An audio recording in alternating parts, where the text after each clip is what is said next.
नाज़रीन अस्सलाम वालेकुम। मिली वॉइस के डेली बुलेटिन आलमी शब व रोज़ में मैं अब्दुल वहाब लिए हाजिर हूँ आज की अहम आलमी इस्लामी खबरें।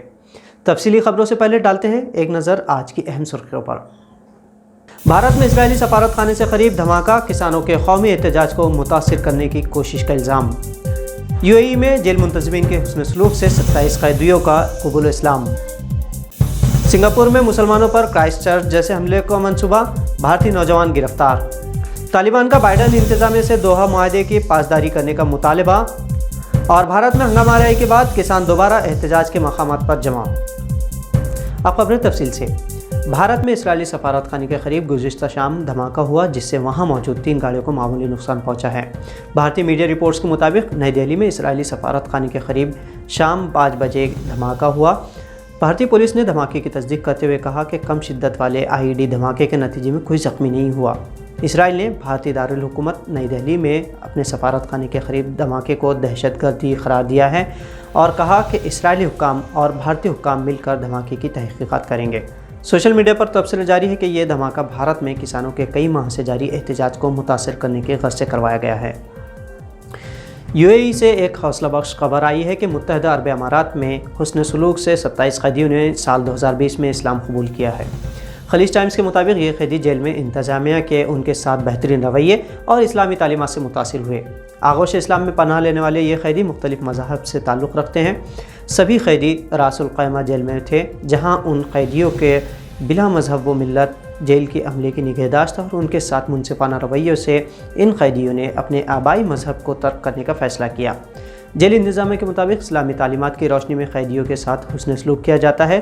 साथ ही इंसानी बुनियाद पर इन कैदियों की बाज़ाबादकारी के लिए वसाइल भी मुहैया किए जाते हैं।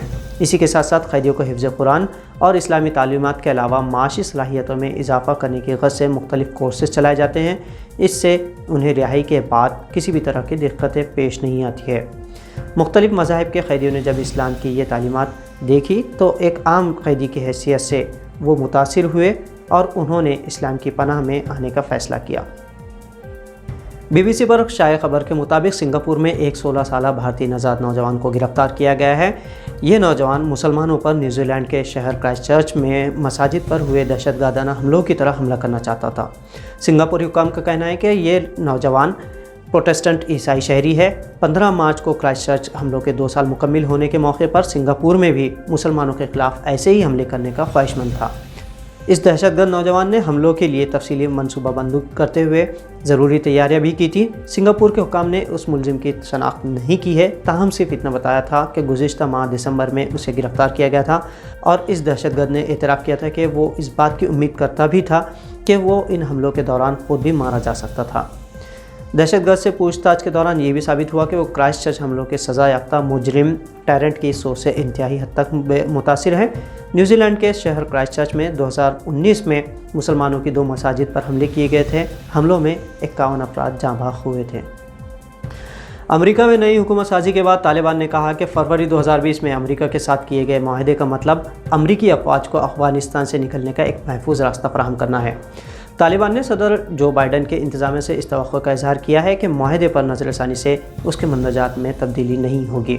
तालिबान के नायब मुज़ाकरातकार शहर मोहम्मद अब्बास अस्तनेगज़ई ने यह बयान मास्को के दौरे पर दिया। उनका वफद चोटी के रूसी अहदेदारों से मुलाकात कर रहा है। अस्तनेगज़ई का एक न्यूज़ कॉन्फ्रेंस में बताया कि तालिबान मुआहदा अमेरिका में एक कानूनी तौर पर मुंतखब होने वाली हुकूमत से किया गया है और नई हुकूमत की जानिब से इस पर नज़रसानी उसका अंदरूनी फ़ैसला है। ताहम उनका कहना था कि इसके ये माना नहीं कि अमरीकी मुआहदे से अलग हो रहा है। अस्तनेगज़ई ने कहा कि अफ़गानिस्तान की तारीख़ में कभी भी अफ़गानिस्तान पर चढ़ाई करने वाले गैर मुल्की अफवाज को महफूज रास्ता फराहम नहीं किया गया है। इसलिए ये अमरीकियों के लिए एक अच्छा मौका है कि उस मुआहदे के तहत या बकौल अस्तनेगज़ई उन्हें यहाँ से यानी अफ़गानिस्तान से निकलने वाला महफूज रास्ता फराहम नहीं होगा और उन्हें उम्मीद है कि वो इस पर नज़रसानी कर रहे हैं तो एक मुस्बत नतीजे पर पहुँचेंगे। भारत के यौम जमहूरिया के मौके पर दारुल हुकूमत नई दिल्ली में हंगामा आराई करने वाले हज़ारों किसान वापस अपने धरने के मकामात पर पहुंच गए हैं। ये भारतीय किसान मरकज़ी हुकूमत की जानिब से मंजूर करदा नए ज़रई क़वानीन को वापस लेने का मुतालबा कर रहे हैं। इस मकसद के लिए उन्होंने मंगल को रैली की शक्ल में 10,000 से ज़्यादा ट्रैक्टरों पर सवार होकर भारत के दारुल हुकूमत दिल्ली की जानिब मार्च भी किया।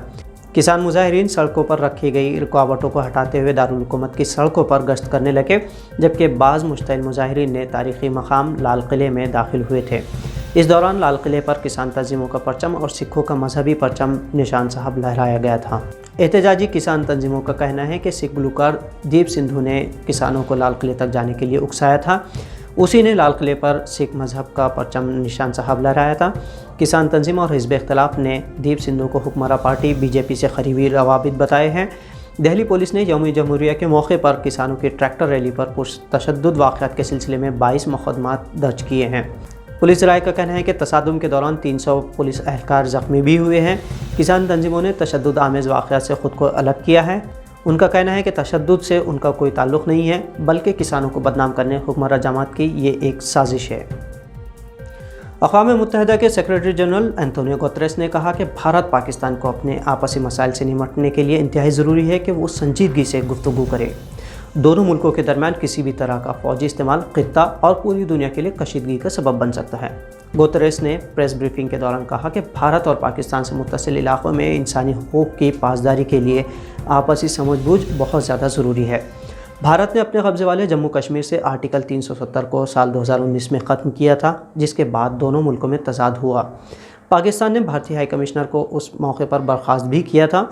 इस मामले पर बैनुल-अक़वामी दबाव पर भारत ने कहा था कि ये उसका अंदरूनी मामला है और दीगर ममालिक इसमें मदाखलत ना करें।